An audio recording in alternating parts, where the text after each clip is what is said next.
Chapter 111. Excuse me, Yenica. 3. The eastern Spartus region of Huang Island, which takes 3 days and nights of horseback riding to reach, is an area where livestock farming is widely developed.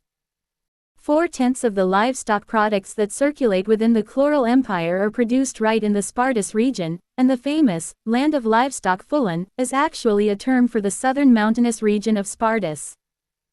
If you delve deep into the valleys of Fulan and scan the ridges, you'll find a small village called Torin, with a population of barely 300. Despite its tiny size, the amount of livestock products the village produces is truly impressive in comparison to its size. It's sufficient to support a small city. Half of the village's population is involved in the livestock industry, while the other half works in the processing of livestock products, a small livestock village nestled in the valleys. On the outskirts is a decent-sized ranch, the Failover Ranch, passed down through 4 generations. The only daughter of this ranch, indeed, is the pride of the village, a girl named Yenica Failover. From the moment she could babble, Yenica began to see spirits, marking her as a prodigy who would surely shine in the village's future. A livestock village secluded in the mountains. As the residents grappled with an aging population and diminishing communication with young people who yearned for the city, the village remained either peaceful and quiet or, to speak unfavorably, static and monotonous. In such a closed world, it was clear how Yenica with her exceptional talents spent her childhood, inevitably monopolizing everyone's love. Showered with affection, she grew up without a single rough edge, a lovely personality. Carrying a basket full of eggs with a tiny elemental spirit and sharing fresh food with neighbors on the village square. Vivid memories of friendly greetings exchanged while dartingly across the fence lines stayed fresh in Yenica's mind. Above, a few lazy clouds drifted by. The view of the mountain range, covered in lush green foliage, was always a sight to behold. Visitors to the village were rare, perhaps a traveling merchant negotiating prices, laborers handling logistics, or maybe a postman. Growing up in such a setting for over a decade meant familiar faces were all one could expect to see, neighbors like Mr. Duran, Miss Lethe across the way, Mr. Arun by the square, and the village chief, Mr. Alcus. To Yenica, they were all elders since she was just going through childhood. True to a stagnant mountain village, the birth rate was dismal. Yenica spent nearly her whole life as the darling youngest of the village. Consequently, she never experienced the formality of being addressed with honorifics. Now in her 3rd year since leaving for Sylvania Academy, while she should have become accustomed to it, a lot still felt foreign to her, including being treated courteously. It took nearly 6 months to get comfortable with the way the maids at Ophelia's Hall treated her. "Excuse me, Miss Yenica." Quote, suddenly, Yenica was snapped out of her reverie by an academic staff member calling her name in the administrative consultation room of Tris Hall. "You've come again today. I'm not sure how many days in a row this is. If there's anything you want to consult or apply for, please just tell us. We can process it quickly if it's an administrative matter." Quote, well, you see, Yenica hesitated in front of the polite staff member, wondering whether to submit the document in her sleeve, but then firmly shook her head. The academic staff member sighed deeply, nodded in understanding, and suggested, "Whatever it is that's troubling you, if it becomes too much, consider consulting with others, Miss Yenica. There are many people within the academy who would be happy to help you." Quote, it's just that the problem is a bit too difficult to discuss with others, Yenica mumbled before hastily exiting the consultation room. Then, sighing deeply as she unfolded the document she'd reconsidered submitting, she lamented, why do unpleasant thoughts always manage to squeeze through whenever there's a gap? She paused, gathering her thoughts once more. Considering her current contented and happy experience at the academy, her courses were manageable, she always had a warm time with her friends, there were many who admired her, the dormitory facilities were quite satisfactory, and she even spent all day with the boy she had a crush on. Even though they had a little quarrel this morning, it was just a small incident. Her daily life held no reason for her lips to frown. How many could be living such a satisfactory academic life? To complain any further would be like the rich asking for more, inviting criticism. However, the problems that arose from Yenika's kind and sincere nature remained unsolved, occasionally causing an odd pain in her heart. After reading the document she had written, she sighed again and resolutely tossed it into a nearby garbage can. The nearly full trash can received the sliding document on its summit. It was an application form for leaving the dormitory, Dex Hall. She soon reconsidered, retrieving the paper from the trash and once again falling into contemplation, a familiar indecision taking hold. She knew not the weight of every expectant, admiring, considerate, respectful gaze that pressed upon her shoulders. The mere thought of running away due to such burdens was difficult, since running away consists of distancing oneself from something hard, hateful, or disagreeable. Could she ever consider the expectations and gazes of the friends, staff, and roommates at Dex Hall as mere burdens? Yet, Yenika knew. It hadn't been quite a year since she moved from the private rooms of Ophelius Hall to the shared rooms of Dex Hall, and the only place where Yenika could truly relax and be at ease during that time was, inevitably, Ed's camp. Isn't it moving? Around this time last year, even if I was watching you from right next to you, you wouldn't notice, but now you can summon me in this imperfect form and share a conversation. Doesn't our contract make things quite special? Closing square bracket. Quote ellipsis ellipsis. Quote, of course, it's not like we can't communicate without a contract. You're acting so nonchalantly, Ed, but do you realize how significant it is to be able to handle a high-level spirit? The power players of this academy, Zix, Wade, Clevius, none of them would be a match for me if I could only unleash my full power. The problem is that I can't fully manifest that power. Closing square bracket. That means, obviously it would take you a really long time to reach such a level. You can't compare yourself to an exception like Yenika. Still, if you keep training, your sensitivity will improve and you'll be able to handle me better. Is that too far in the future? Regardless, what does it matter? We're not just acquaintances for a short while.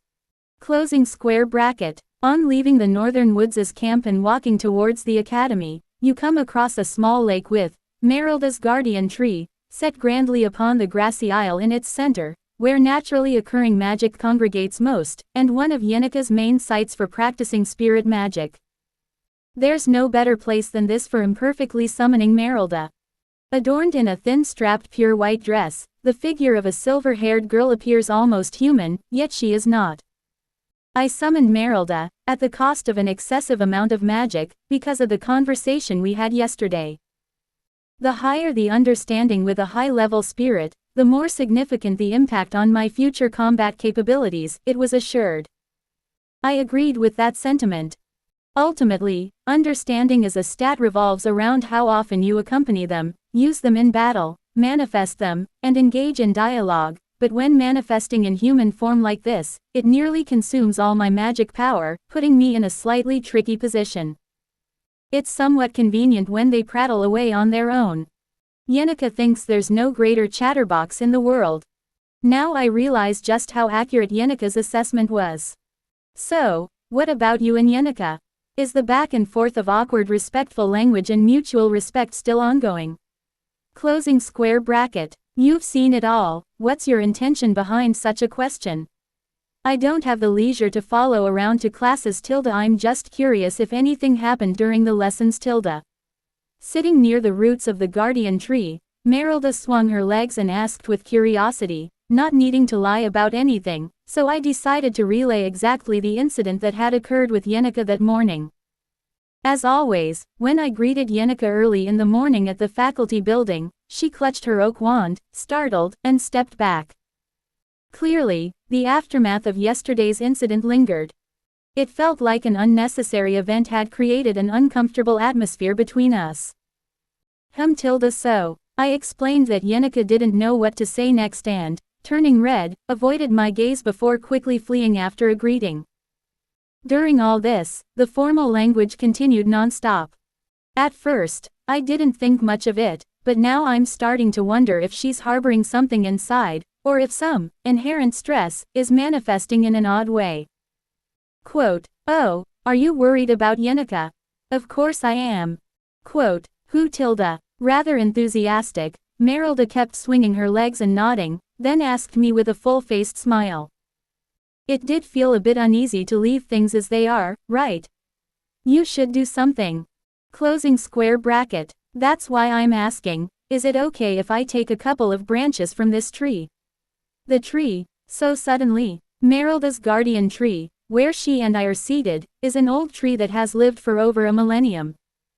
The older the tree, the more it can gently absorb and emit magic. This guardian tree is a prime material for magical artifacts, coveted second to none. If lightning magic is added, it can serve as the perfect component for a lightning-struck thousand-year tree staff. Single quote. Compared to the old oak staff Yenneca carries, this will certainly be several degrees more effective and convenient. I succinctly summarized this to Merylda, and when she responded with, I see, but strictly speaking, there's no need to get my permission. Closing square bracket. Isn't this your tree? It's even called Merylda's guardian tree. Well, that's a bit. It was a persistent problem. An old friend I met long ago simply attached my name to this tree. Although I claim to be this forest's master, I don't really bother managing every little thing, like breaking off a branch. Do as you please. An old friend, well, considering your long life, you must have had many connections. Quote, Merylda flounced in her white dress, hopping around the tree before eventually returning to my side. Then, she shook her shoulders and struck a deliberately enchanting pose. I take the form of a human, as you see. I told you it's not easy, right?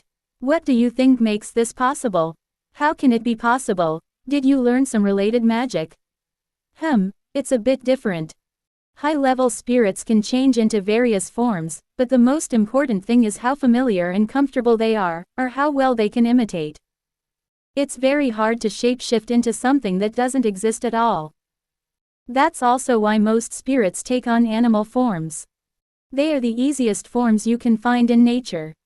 Closing square bracket. She then gave a sly smile, lifting her dress up to her shins and slightly bowing her head in greeting. It was an imperial courtesy. Just looking at her like this, she seemed no different from a real person. That's why, to imitate a human form, I needed a reference point. Since I've made a contract with you, Ed, I've taken in your inner psychology and transformed into the girl closest to your ideal type. Closing square bracket. What? How does it feel? You can't fake inner psychology, so when you look at me like this, doesn't your heart throb unconsciously? The girl of your ideal type is right before your eyes. Closing square bracket. I looked at Merylda, who was making a fuss, seemingly taken back by her words. My taste was like this. It's certainly unexpected. Quote, of course, it's unexpected. Because it's a lie. Closing square bracket. Quote ellipsis quote. Are you kidding me? With that question implied in my gaze, Merylda twirled the hem of her dress with a spirited laugh that echoed, Kyahaha. It was as if she was a girl who had just bought a new dress and was happily showing it off. There's no way I could read and imitate inner psychology. Actually, I copied the appearance of a person I met who was most special and peculiar. Like this, someone who didn't dress up too extravagantly, and was always carefree. That person also gave my tree its name. Closing square bracket. Once again, I saw Merylda in human form. The disparity with the giant wolf that was rampaging with the intent to shatter everything was so great, it was honest to difficult to acclimate to. Who are you? When I asked, Merylda didn't answer right away. She just gave a meaningful smile. I have lived a long time. I've been around to even see the rise and fall of Sylvania Academy as something endearing.